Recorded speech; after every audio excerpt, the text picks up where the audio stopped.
तो नमस्कार, स्वागत है आप सबका। दोस्तों, आज के इस वीडियो में हम निपॉन का एक ऐसे म्यूचुअल फंड्स प्लान के बारे में बात करेंगे जिसमें सिर्फ और सिर्फ 2000 रुपया अगर एसआईपी करते हैं तो एक टाइम पीरियड के बाद 3 करोड़ का फंड बन के तैयार हो जाता है। दोस्तों, ये 3 करोड़ का फंड कोई फिक्स नहीं है, ये मार्केट पर डिपेंड करता है। इससे ज़्यादा भी हो सकता है और कम भी हो सकता है, लेकिन डिपेंड करता है मार्केट पर। तो सभी कुछ इस वीडियो में मैं आपको डिटेल में बताऊंगा। तो चलिए शुरू करते हैं।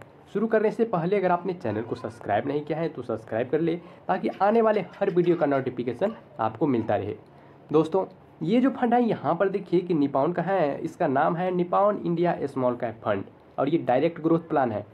दोस्तों, डायरेक्ट ग्रोथ प्लान का मतलब क्या होता है कि इस फंड में कोई अगर जमा करता है तो इसके बीच में कोई थर्ड पार्टी नहीं रहता है। यानी कि थर्ड पार्टी नहीं रहने से यहाँ पर क्या होता है तो किसी का कमीशन इसमें नहीं देना पड़ता है, जिससे इन्वेस्टर को इसमें किसी को ज़्यादा पैसा खर्च नहीं होता है। ठीक है। अगर इसके 3 साल का रिटर्न देखें तो यहाँ पर देखिए कि 22.59% का इसका 3 सालों में रिटर्न दिया है। यानी कि आज से 3 साल पहले अगर किसी ने जमा किया होगा तो अभी 3 साल में इसको 22.59% का इसमें रिटर्न मिला होगा। दोस्तों, इसके बारे में अगर और भी डिटेल में जाने तो यहाँ पर देखिए अभी के टाइम में जो इसका एनएबी चल रहा है, यहाँ पर देख सकते हैं कि 167 रुपये और 66 पैसे इसका एनएबी चल रहा है। एनएबी क्या होता है तो एक यूनिट होता है। इसी यूनिट पर आपको आप जब भी खरीदेंगे तो इसी यूनिट पर आप खरीद सकते हैं। इसमें अगर आप कोई सेव करना चाहे तो 100 रुपया से भी स्टार्ट कर सकते हैं, लेकिन इस वीडियो में मैंने आपको 2000 रुपया बताया। तो 2000 के हिसाब से हम देखेंगे कि कैसे आपको इतना का फंड बनने वाला है।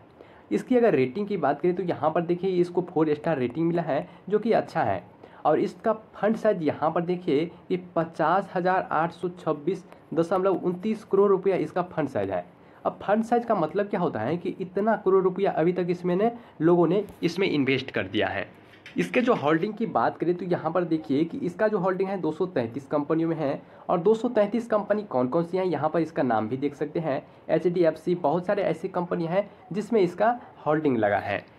अगर इसके होल्डिंग को एनालिसिस कीजिएगा तो यहाँ पर देखिए कि इसका जो सबसे ज़्यादा पैसा है इक्विटी में लगा है, लगभग 94% इसका पैसा लगा है। और कैश में यहाँ पर देखिए कि 6% इसका पैसा कैश में भी लगा है। दोस्तों, इक्विटी में पैसा ज़्यादा लगने के कारण यहाँ पर क्या होता है तो आपको रिस्क ज़्यादा देखने को मिलता है।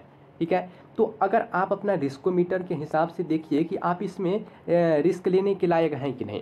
अगर आप रिस्क लेना चाहते हैं तब तो आप इसमें इन्वेस्ट कर सकते हैं, और अगर आप रिस्क नहीं लेना चाहते हैं तब आप इसमें मत ही इन्वेस्ट कीजिए। आपके लिए कोई दूसरा प्लान आप इसमें खोजिए। अब इसको सेक्टर वाइज देखिए कि कौन से सेक्टर में कितना पैसा लगा है। तो यहाँ पर देखिए कि इसका जो पैसा है अदर सेक्टर में 30% लगा है। इसके बाद कैपिटल गुड्स में, financial sector, service, consumer staples, chemicals आदि ऐसे बहुत से सेक्टर हैं जिसमें इसका पैसा लगा है। इसके जो अभी के टाइम में रिटर्न की बात करें तो यहाँ पर देखिए पास्ट के 1 साल में 7.3% का रिटर्न दिया है, और 3 सालों में ये जो म्यूचुअल फंड्स हैं 22% से भी ज़्यादा का रिटर्न दिया है। और 5 सालों में यहाँ पर देखिए कि 42% का रिटर्न दिया है। और ऑल टाइम में यहाँ पर देखिए कि ये जो म्यूचुअल फंड्स हैं 24% से ज़्यादा का रिटर्न देता है। दोस्तों, इसका जो पास्ट का रिटर्न यहाँ पर देखिए कि काफ़ी अच्छा है। इससे ये पता चलता है कि आपको भविष्य में भी अच्छा रिटर्न इसमें देने की संभावना है। तो रिटर्न्स यहाँ पर काफ़ी अच्छा है। और यहाँ पर देखिए कि ऑल टाइम में जो है ये म्यूचुअल फंड्स लगभग 25% के आसपास का रिटर्न देता है।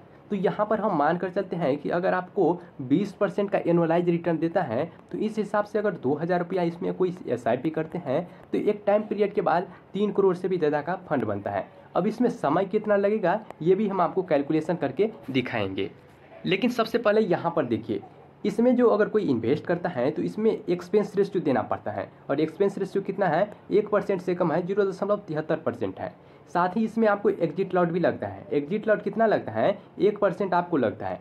और कैसे लगता है, 1 साल में मान कर चलो कि आपने जितना रिडीम किया है इस म्यूचुअल फंड से, तो जितना भी रिडीम किया है उसका 1% आपको इसमें एग्जिट लॉट कट जाता है। इसके बाद इसमें स्टाम्प ड्यूटी भी लगता है, जो कि 0.005% आपको इसमें स्टाम्प ड्यूटी देना पड़ता है।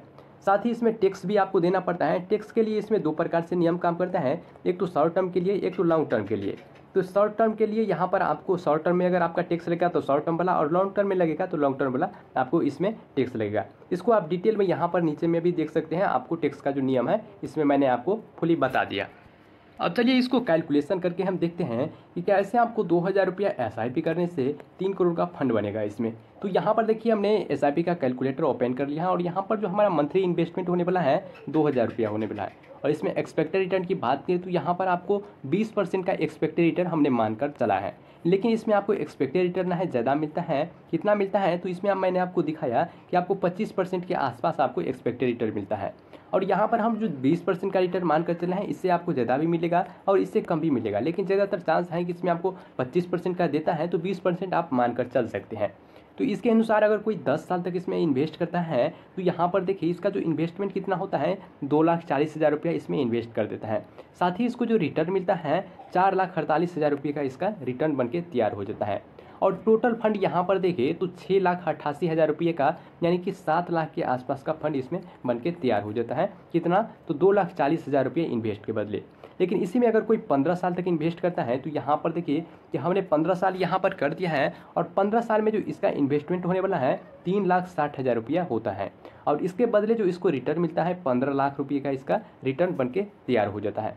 अब यहाँ पर देखिए कि इसको जो टोटल वैल्यू कितना मिलेगा 15 साल में तो 19 लाख रुपये का फंड इसका बन के तैयार हो जाता है। लेकिन अगर कोई चाहते हैं कि 20 साल तक जमा करे तो यहाँ पर देखिए 20 साल में जो इसका फंड कितना का बनेगा तो यहाँ पर 49 लाख रुपये का इसका फंड बन के तैयार हो जाता है। और इसमें इन्वेस्टमेंट कितना होता है तो केवल और केवल इसको 4,80,000 रुपया इसमें इन्वेस्टमेंट होता है।